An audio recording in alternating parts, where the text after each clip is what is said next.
The world has gone wackadoo. Them boys at CERN firing particles again. I swear to God, every time I wake up, I feel like I'm in another dimension where things have shifted slightly and they get dumber every day. I got some interesting comments to dive into, some topics of discussion. But first, I'm having some real issues this morning. After being up all night, once again, I fell asleep right here, slumped over. When I woke up, the nerve was pinched, and I can't, I can't move my hand. I can't grab a pencil. I can't paint figurines. I can't open up bottles. Like before, it was just these two. The ulnar nerve was pinched on this hand, and it's fine. It worked its way out. I had to do some deep tissue massage, and it worked it right out. But now the whole hand just doesn't work.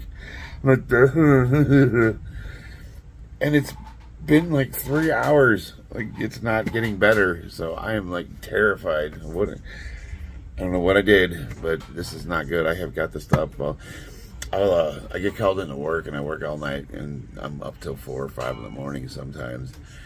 And then once I get out of the heat, I'll sit here, and I got that swamp cooler and my little AC unit, and I got a TV right in front of me, and I'll just pop on a YouTube video, and I'll be watching it, and pop. I just fall out. Wake up 3-4 hours later, and I'm all slumped over in some weird, My wife came out a couple times, and she's like, "I thought you were dead." I'm like, oh. So I have got to stop falling asleep out here. I can tell you, it's not intentional. Man, we got some interesting comments to dive into. All right, first comment, Emerita Robinson, friend of the channel. Did you dye your hair to match the stars and stripes, Sarah? Yes. My wife and daughter, we all did. Oh, obviously, also, red, white, and blue toenails. And we got it's going to be a theme on 4th of July. Yeah, I know it's ridiculous. And we're going to do it anyways. Star Stripes, U.S. flag, I think the approach that you use. Lifting from a platform on the box is working well. Yeah, so a lot of people that like to use the trap bar when they're doing deadlifts, and it doesn't carry over very well. And some of those trap bars have like 8-inch handles. So you're basically doing rack pulls at that point. And I have personally found no carryover from doing rack pulls. It's cool because you can overload the heck out of them, and it's impressive to put, 700-800 pounds on something and be able to lift it, but it doesn't make my conventional deadlift go up at all. But by leveling it, or even making a deficit, now you're talking cash money. She goes on to say, you're deadlifting some pretty heavy weights. I know it takes effort on your part, but the lifts look pretty smooth. Now here's where it gets interesting. I didn't want to mention it, but before do you have any thoughts on ESPN giving the Pat Tillman Award to Prince Harry? I had to look into this because I didn't know. I don't keep up with that stuff. And apparently Prince Harry has a foundation where services veterans and wounded warriors, and it has to do with athletics. I don't know much about the organization. I do know that Pat Tillman was a professional football player, and he passed up a several $1 million contract. I don't know how much the contract was for, but it was a lucrative one to serve his country. And he's widely regarded as a folk hero. He died in combat as a ranger. And there was some controversy around his death and all that, but all that aside, he's regarded as an American kind of folk hero. It's like a lot of people would argue like the semantics of like whether the war was moral and all that stuff, but he's seen personally as somebody who's served his country with honor and was over there fighting for his brothers. So to give it to someone like Prince Harry, I could see, like, first of all, why is this guy even famous? If Prince Harry wasn't connected to the crown, this guy would have Meghan Markle is his wife, and like these two have just been sanctimonious, just vomiting their moral judgment upon telling the rest of us plebs how we're supposed to live our lives. And who gave this chick a mic? She gets up there and just starts moral grandstanding in front of the whole world, just lecturing us constantly about how it's, oh my God, I got to the point where I couldn't even stand to see her on TV. And he's just a lump. He just stands there like, this guy, his whole claim to fame is his birthright, period. I don't know. I don't know the guy. Maybe the guy does some good work behind the scenes, but my perception of him is that he would not be famous if he wasn't born into it. So, and ESPN's been known to do this. They made Woman of the Year. What's his name? The Kardashians' dad. Well, God, I can't think of his name. Bruce Jenner. They made him Woman of the Year. Why? Woman Athlete of the Year. Well, they were like, well, he was an Olympian in the 70s. Like, I was just, ESPN does this stuff. It's shock value. It's something, gets people talking because they're irrelevant. And they've been irrelevant. And it gets everybody riled up. And now they have other things to distract them from the important stuff. Did you see that debate between Trump and Biden? I didn't watch it, but you catch, when you watch YouTube, they do the clips and they break it down.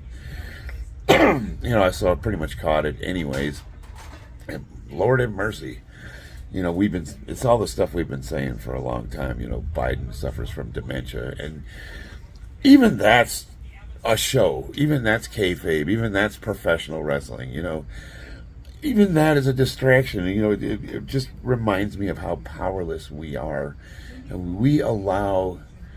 It's like the world is looking for someone to come save them. Oh, if we elect Donald Trump, he's going to fix the country. He doesn't have the power to. Just like Biden doesn't have the power to really do any major harm. He's not running anything. He's a sock puppet. You think he's making policy? Do you think that man for a second wrote or contributed to any of the legislation he signed? No. All they need is a guy to be breathing. It doesn't matter who gets elected. It's all nonsense. I've been telling it for years. We just don't have that kind of control. Whether or not the people will ever be able to take the power back in this country, it all starts with personal responsibility and working from the bottom up, getting involved in your local communities, getting involved in your local government. Those are the ones who enforce the laws. Those are the ones who will be knocking on your door if any of this stuff passes. And let's just say they got their wish and they abolished the Second Amendment. Biden's not going to come grab them personally. The local authorities will. So that's really where we can start to exact our power. And if there was like a grassroots uprising where the people finally said enough is enough, and we all started speaking out and we all started standing up against this, and we all started participating, and I'm not talking about rioting. That doesn't do anything. All that does is that's more distraction. It's destruction of property. That's us fighting each other. You're taking out your anger on your neighbors. What is that doing besides creating more animosity? And that's what the media does. That's what the government does. They keep us squabbling against each other, talking about, like, can you believe Prince Harry won the Tillman Award? What is the Tillman Award? What does that even mean? Tillman was, for on paper, a hero. I don't know the man personally. I can tell you, having served in the military, that the everyday lives, it's easy to spin a beautiful, idyllic picture of somebody in a situation. I don't know how he was day to day. I don't know how things were day to day. But as far as I could tell, he was a hero. And, to give that award, it's like not even to an American. I mean, yeah, I get it. It doesn't, ESPN's a global thing. But, I don't know, the whole thing doesn't, it's just, I look at it and it's so ridiculous that you're just like, yeah, that figures. You know what I mean? It's like there's more of the same nonsense. So, my wife just texted me, and even though it's not a YouTube comment, it might be something worth talking about. She's at the doctor's right now, and she is getting a procedure. She's getting female TRT. That's right. I convinced her because she's going through what's called perimenopause. And I said, babe, they got all this stuff for men. We can go, if our testosterone's low, we can get testosterone. and we can do all this stuff. Why can't women? Now, I understand with a woman, because of the monthly cycle, the hormones fluctuate wildly. So where a man, but men's do too. So if you look at like a man's estrogen and testosterone cycle through the month, and you were to graph it, there's a, I don't want to say we have periods. Obviously we don't, but we do have like a kinda. So we have like a bitchy week, if you will. I can't even make quotes with this finger with this hand. That's sad. But I said there's got to be something for women, and us being in Las Vegas, like we're a mecca for that kind of thing, longevity, that sort of stuff. That stem cells, like they got all these doctors that do all this plastic surgery, and most of it is just self-serving, whatever. But there are women's clinics, and she found one, and she went to it, and they are giving her treatment, so she's going to be going. It's a little bit different though, so. Where men will take like injections weekly or monthly. There's a bunch of different ways men do it, but for the average person that's in sports, they would do injections weekly. Well, she gets a subdermal, like almost like a capsule, and they put it in the skin, and it's a time release, and it lasts 3 months, and it's supposed to help keep the hormones, because when she got her blood work done, I would imagine it's harder to trend a woman's blood work because of the fluctuations. But she was experiencing the exact same symptoms I was before I went on testosterone. And she's 45, I'm 50. I said, there's got to be a better way. And indeed there was. So for you ladies out there, especially if you're getting up there in age and you're going through the symptoms of lethargy and depression, and you just can't find motivation, and you're not doing the things you love anymore, like the things you used to do that you love doing, if you're seeing that you're not motivated to do that, and you find yourself like us, like for me, all I wanted to do was just sit here and watch YouTube videos. And even though I was forcing myself to train, it was really half-assed, and it was just the bare minimum, just to, so I could look at myself in the mirror and not totally hate myself. But it was a rough patch I was going through, and obviously my story. I went on testosterone and immediately felt like a 20-year-old that same day. Now it was 2 weeks. I noticed that I started feeling like, damn, I started looking in the mirror, and I'm like, ooh, a little more chiseled, kind of cool. I'm optimistic that this is going to help her. It's super expensive, and it's not covered by health insurance, but definitely worth it. I at least got to try. She's, I hope this helps. Honestly, we'll see. So she's at the doctor's right now. The reason I'm mentioning it is because I'm using my phone as a camera, and a message popped up that she's nervous because she's waiting. I don't know what to tell you, baby. I think it's going to be all right, though, and I'm excited for you. I'm excited for you at the prospect that, that damn scooter. I really want to go out there and just slug that guy with a 2x4. This kid has this scooter, right?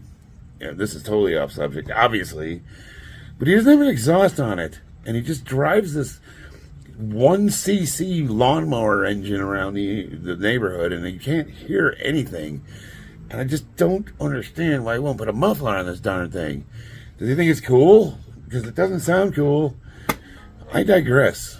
All right, next comment. Paint dry lifting. Now, he's talking about the split I have in my abdominal wall. I made a video. It's called diastasis recti. It's It's not a gap. It's not like a space like where my intestines can come out. It's a stretch in the connective tissue between. I don't know if you can maybe see a little picture there, between the abs. And he asks, what's the recovery like on this procedure? Do they use a large mesh like a hernia repair to add enough strength for lifting? Stitching together muscle tissue seems like it would be easy to tear. Well, so it's really like a tummy tuck. It's almost the exact same procedure as a tummy tuck. Now, what is that procedure, you ask? Well, I believe they cut it and they pull it together and they stitch it. Is there additional bracing? I'm really not sure. I don't think so. I think it's exactly like a tummy tuck. And the doctor was telling me that when it is fully healed, it will be as strong or stronger because it's like, the same tissue, ligaments, and cartilage is made out of, so that heals up pretty good. However, it takes a long time to heal, and during that time, I will be extremely vulnerable to tearing. So, he told me to wait until I'm done powerlifting, and it's kind of one of those things where it's like, yeah, it sucks to have to deal with the stupid comments all the time. Like, people that say I've got Palumboism because I'm on a bunch of HGH and insulin, which I've never tried once in my life, incidentally. And I wouldn't be against trying it. It's just I can't afford that. HGH is super expensive, and that's well out of my means. But it would essentially sideline my powerlifting, and because I would have to take that much time off, I would be practically starting over. Like, we retain the strength, muscle memory, that kind of thing. But yeah, it's gonna. If I'm planning on doing any competitions, he said to wait, and I want to do this one in October. And I keep saying this is going to be my last one, but my numbers keep going up. You know what I mean? Like, I just keep doing better and better and better, and I don't know. I don't want to quit. I don't want to quit while I'm still winning. And I have noticed though, even though I'm still PRing at meets, the amount of weight that I'm adding to my lifts seems to be incrementally smaller and smaller and smaller each time. But hey, small progress is still progress. So I want to talk about something that's really, really sensitive. I have people that have messaged me, and they're asking me my political stance. They're saying that I'm sounding really conservative and ultra right, or they're anti-trans and anti-gay and all that stuff. I haven't been accused of being racist, thank God, but I'm sure that that's one of the other ones that's thrown around. And they're basically asking, what's your stance on this stuff? Are you really that intolerant? You really you can't just tolerate, other genders, other sexualities, the women in your space? Are you one of those guys? And no, so I just want to clear things up. So I actually have a nephew who's trans. I have some friends that are trans. I've lived in San Diego as a Marine, so I have gay friends that I'm really close to. And there's a couple of them I haven't talked to in a long time because of politics. We got in an argument about my stance on gun control, and they are staunchly against the Second Amendment and staunchly leftist. And because I disagreed with them, they no longer talk to me. And it really sucks because those two guys, I love those guys like family. And it bums me out that we don't talk anymore. I'm not for or against how you live personally. You know what I mean? Like, I think we all are just struggling. We're just trying to do the best we can, all of us. And a lot of us are faced with mental health issues and body dysmorphia, and we get stuck on worldly things. We don't like what we see in the mirror. We're not, we don't like our lives. We don't like our jobs. We're not making enough money. It's hard to get by. Relationship issues. I mean, even if you are just that straight white man with a wife and kids, and there's struggles and problems with that too, and it's just like we have this divide where they're setting us in little boxes based on our immutable attributes. You're white, you're male, you're straight, you go in this box. And whatever, it's really easy to divide us against each other. But if we actually talk to each other in real life, I've found that most of us have a lot more in common than we do that divides us. I have way, way, way more in common with my Latino neighbors when it comes to like how much money we make and how we struggle with our family and struggle with our kids than I do some rich white dude that's up in Richmond running the country. So it's like, to put white people over here, it's like I don't have much in common with a lot of white people, but I have way more in common with you guys, and we should be together on a lot of these things, if that makes sense. Yeah, as far as like, whether I care if you're gay or straight, or I don't. I really don't. I've never cared. Like I think a person's sexuality is like the least interesting thing about them. If we're going to bring up topics of conversation, it's like that's something you do in your house, in your bedroom, and who you choose to be with and who you choose to love is really none of my business. But the problem is they're using it, they're using us and our differences as ideological weapons. You know, the levers of power are using our differences to keep us conflicted and to enact legislation to assert more control, to assert themselves in these social situations where they can create legislations, and in those legislations they can sneak all sorts of other stuff, and they can pass laws, and they take more and more control every day from us, and we allow it to happen while we're arguing amongst ourselves, solving nothing and going nowhere, talking in circles about whether we agree or disagree or who should do this and who should do that. And it's like, if we all took a step back and just saw things for what they really are, if you really pay attention to what I'm arguing for or against, it has nothing to do with you personally at all. There's nothing about you I'm against or for. What I'm against is you telling me how I have to live my life and what I have to stand for. You don't dare tell me what cause I need to take up, just like I don't have any business telling you what you need to stand for. I mean, think about it. Right now, it's just open season on straight white males. You can be as racist as you want to us. And the people that are claiming racism are being racist. It's like, you're fighting racism with racism. But you're white. You're privileged. So we're like, am I? Who's privileged? Like, are any of us privileged? I'm not walking around seeing anyone who's privileged, and I'm really not walking around seeing anybody who's oppressed either. We all have choices. Now, I don't know. My big thing is, what I want people to do is to start thinking for themselves. That is my mission. Personal responsibility. You don't like what you see in the mirror? Change it. You got to take action. Step one, do something. Now, you have to admit there's a problem before you can address the problem, and that's what we're all about. We're all about dealing with our issues and talking about how we deal with those issues so that other people can deal with those issues when they're going through it. We take what we have learned and what we have gone through and we pass it along so that the other people that are going through it can have it a little bit easier. Maybe, I don't know. But it all starts with just acknowledging that, you know what, for the most part, we're all pretty good people and we're all just struggling to get by. You know what? We have a lot more in common than we do apart. I'm against all of the ideology being jammed down my throat every time I turn the TV on or look at a device or try to participate in a hobby or play a game or whatever, read a magazine, pick up a comic book.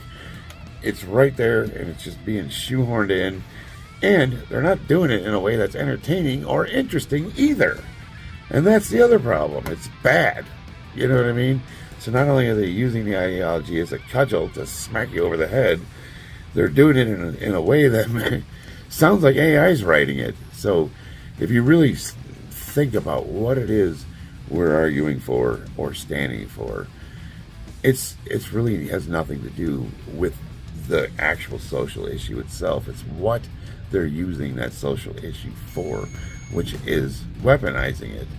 And you should be pissed off because the people that assign themselves or identify with that ideology, you are being used to push an agenda. And you should be mad about that, even though it sounds like they're on your side.